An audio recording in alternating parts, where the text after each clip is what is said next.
And welcome and good morning and welcome back to Mike Ferry TV. The week of April 27th, January, February, March, and April gone. Well, we have some fun times ahead of us. And as we all know, we've been dealing with a very, very difficult and challenging time, really since about the 1st of March. It's interesting that for most agents that we work with very closely, and hopefully you're part of that group, January and February were pretty strong. We got off to a good start this year.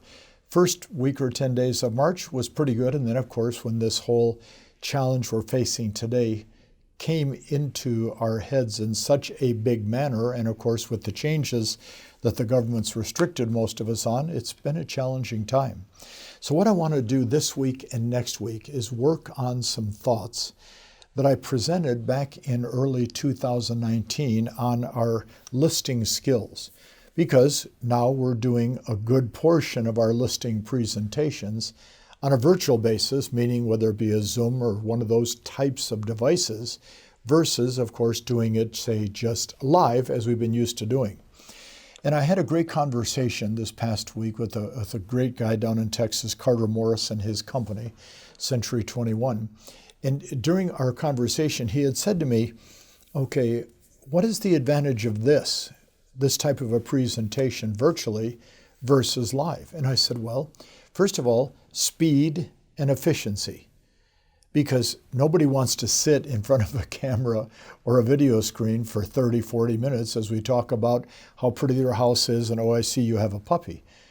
This type of information that we're now disseminating to a seller is going to be coming at them at a much more rapid pace.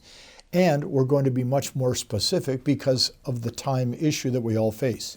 So I want to look at some of the things that I taught in early 2019 for the next week or probably the next 2 to 3 weeks on listing property that I think might help you become better at what we're doing today.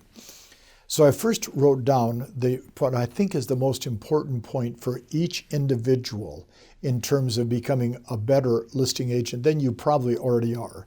I wrote down, define your belief as to what a listing presentation actually is, with the understanding that if you can't define what it is, it's very, very difficult to be very good at doing it. So think about it this way, okay? Anytime you're involved in an activity that you're not confident and sure of how you should proceed and move forward, there's hesitation, there's a little bit of standoffish behavior, and probably we're not very good at what we do. So what is the definition of a listing presentation for you? I mean, there's 1,000 ways to look at a listing presentation, an opportunity to help a seller move and accomplish the goals they've set for themselves. An opportunity for us to share with the seller the steps we take to get a home sold. An opportunity for us to meet the needs the seller has, answer the questions they have, answer the objections they have, so we can proceed and help them get their home sold. So you can look at this from a lot of different perspectives. But what I want to make sure you understand is if you don't have a specific definition of what it is you're trying to do, it's very, very challenging and at best very, very difficult to actually do it. And then I wrote a second thought for you. You're there at the seller's home, or in this case, you're there virtually with the seller on your computer, on your laptop, on your iPad, etc., to help that particular party solve a problem they have and show them how you're going to solve that problem. If you know that you can't solve their problem, you shouldn't be going and doing a presentation of any type. Okay, so if you think about the word motivation, the word motivation is vitally important in any sales process. If you're motivated to have something, you decide what you're going to do to go about the process of getting it. If you've got something you want to sell and you don't really want to sell it or you don't have to sell it, it's hard to let somebody help you in that process. So the word motivation becomes critical. I'll never forget many years ago. I had bought a little, I think it was called a Porsche 914 when they first came out. And it was the cutest little car. And, it was a fun car. Of course, the trouble was I had, at that time, 3 little kids. So we had a Volkswagen van that the kids' mom would put them all in their car seats in the van and drive around. And, of course, I would be with them often. But then, of course, in that little car, it was really pretty stupid for me to have it. So one day, I had this idea. And the idea was I probably should sell this car and get a nice 4-door car for the family. So I told a friend of mine, if you know anybody thinking about buying a Porsche 914, I have this beautiful car, it's only 6 months old, is for sale. Well, I get a phone call the next day, and it's a man that says, my name is so-and-so, and I'm 65 years old. And all my life, I've dreamed and wanted to have a Porsche. Would you consider selling me your car? Well, of course, I smiled and said, well, I do want to sell the car. What time can you come by? And he said, how much are you asking? And I gave him the price. Half an hour, this guy comes by, knocks on the door. I open the door. The car's sitting in the driveway. And he opens up his wallet and takes out a stack of cash this high. And I said, what are you doing? He said, I want that car. Well, see, he had the motivation. So after we completed the transaction, signed the papers, he gave me the money. I gave him a receipt. I gave him the keys. I said to him, I got to ask, how badly did you want this car? He said, I have dreamed all my life to have a car like this. Okay, motivation, motive to action. The man had the motivation to buy, and I had the motivation to sell. Okay, you're there to help a seller solve a problem. They are motivated to do something. You have a right to ask to find out what they're trying to accomplish. You have the right to try to discover the problem, and if you can't discover the problem, really, what are you going out for? Why are you on Zoom trying to help a person solve a problem they don't have? The third thought I wrote down for you to consider, and you've heard me say this over the years if you've been with me in the past, every seller is going to ask probably the same 4 or 5 questions. And every seller is going to consider, depending on the strength of your presentation, giving you the same 4 or 5 objections.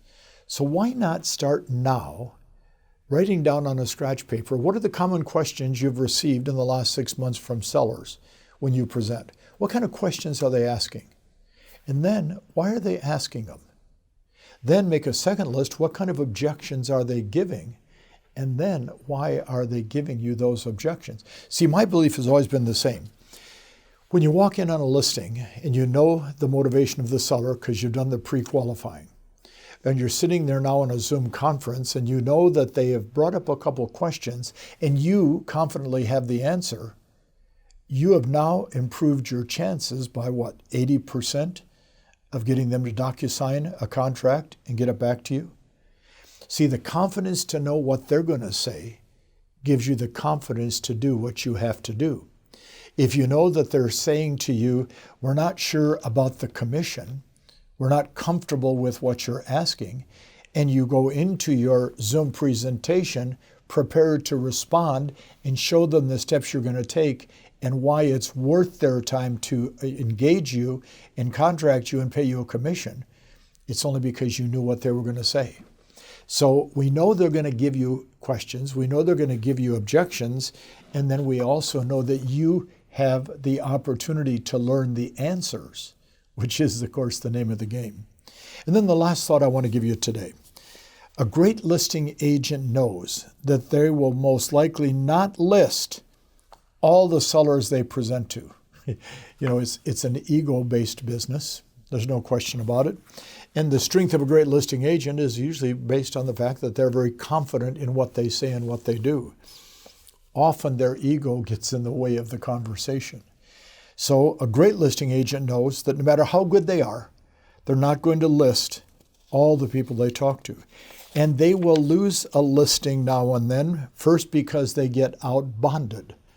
Some agents will spend 30, 40, 50, 60 minutes or more bonding with the seller. I love your house. I love what you've done. And I love your artwork and the carpet and the paint. And oh, the kitchen is so beautiful. And oh, you have a puppy and I have a puppy. Well, that's how a lot of agents work. And you will lose listings because you're going in as a pro and asking questions instead of bonding, or you'll get outpriced. You do a valid presentation, you do all the homework, you've got your comps, you know the market. what's going on, and you're saying it's $425, and then they list it for $525. And they have to sell, for goodness sakes. And you know that's going to sit there for months on end, or the agent's just going to start beating them up on a price reduction.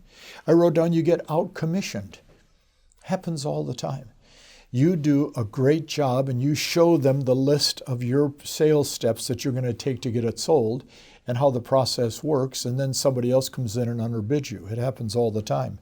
Or I say you will lose because you get out-marketed, meaning you're following your plan on how you work to get a listing sold, and somebody says, I'm going to do this page of advertising and that, this, and then I'm going to do that, and then I'm going to sue, then I'm going to put it on a grocery cart in the grocery store. You're going to get out-marketed, okay? I wrote, it's okay to lose if you know why you lost. And if you're losing for some of the reasons that you can't control, you accept that and move on. But generally, you're going to lose for one reason.